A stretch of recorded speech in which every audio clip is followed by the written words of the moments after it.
তো গাইস, আশা করি সবাই ভালো আছেন।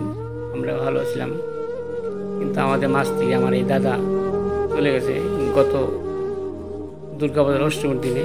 আমাদের আনন্দটা মাটি হয়ে গেছে। দাদার প্রতি আমাদের সবারই ভালোবাসা ছিল। দাদা আমাদের খুব আদর ভালোবাসা দিয়ে রাখতো।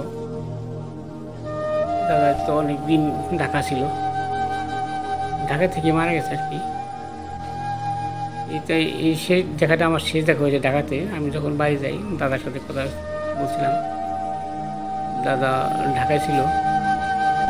আমি তখন বাড়ি চলে গেলাম পূজার অষ্টমী পূজার একদিন আগে, ষষ্ঠী পূজার দিন। সপ্তমী পূজাতে বাড়িতে গেছি, আমার নিজ বাড়িতে, ওই যে আরির সাথে অত বাড়ি করছি সেখানে গেছি। অষ্টমী পূজার দিন আমরা অঞ্জলিতে আসছি, তার 10 মিনিট পরেই আমরা খবর নিলাম আমার দাদা পৃথিবীতে আর নাই, আমাদের ছেড়ে চলে গেছে। তখন একটা জীবনের সুখের ছায়া থেকে দুঃখের ছায়া পড়ে গেল। আমাদের দাদা আমাদের ছেড়ে চলে গেল, শেষ দেখাটা করতে পারিনি। ওইটা এই ঢাকায় থাকাকালীন আমি ঢাকায় কথা বলছিলাম, আর বলতে পারিনি। শেষ দেখা হলো আমার গিয়েও শ্মশান দাদার সাথে দেখা হলো।